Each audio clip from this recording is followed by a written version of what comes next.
शंकराचार्य अभी मुक्तेश्वरानंद के आश्रम में नाबालिगों के साथ यौन उत्पीड़न का आरोप लगा है। पड़ताल में सभी आरोप निराधार निकले।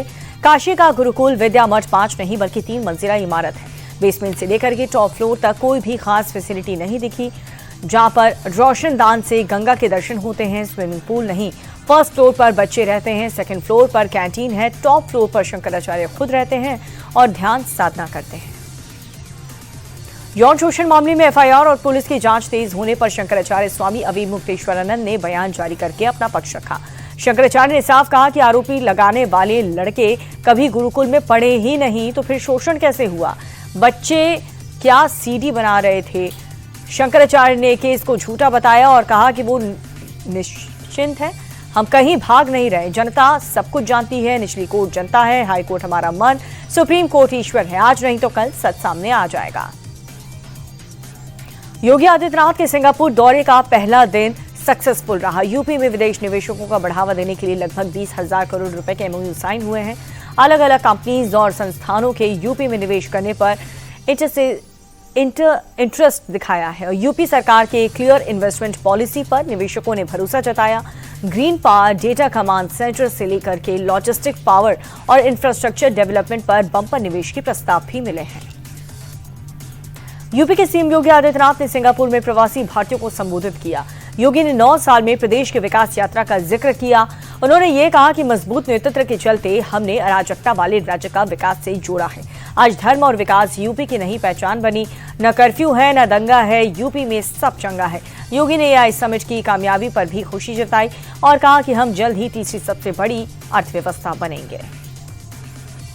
पाकिस्तानी बॉर्डर से सटे इलाके में जवानों के जुनून की शानदार तस्वीर सामने आई है। राजस्थान के बीकानेर में वेस्टर्न कमांडर ने सबसे बड़ा हाई इंटेंसिटी युद्ध अभ्यास किया। मॉडर्न वॉर टेक्नोलॉजी के प्रदर्शन के चेतक हेलीकॉप्टर MI-18 और अपाचे हेलीकॉप्टर ने हिस्सा लिया।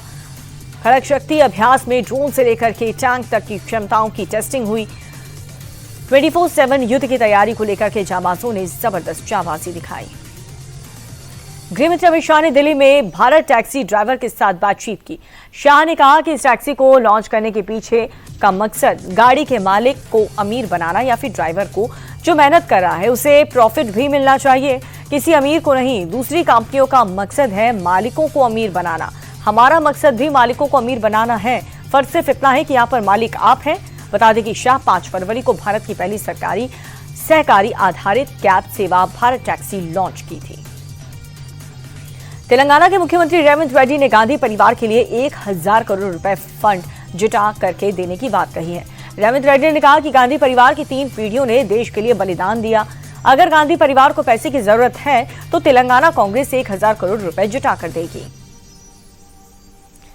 एआई समिट में कांग्रेस के शर्टलेस प्रदर्शन पर दिल्ली पुलिस का ताबड़तोड़ एक्शन जारी है। पुलिस ने हंगामा करने वाले 2 और आरोपियों को धर दबोचा।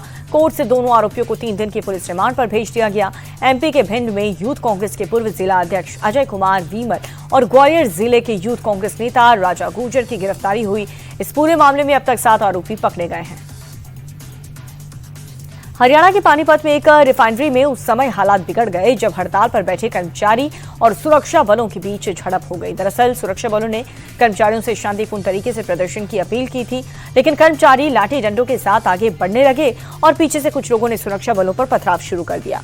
गुस्साए भीड़ ने वहां पर खड़ी कई गाड़ियों को पलट करके तोड़फोड़ शुरू कर दी। हालात को बिगड़ता देख सीआईएसएफ मौके पर पहुंची और किसी तरह से हालात को कंट्रोल में किया।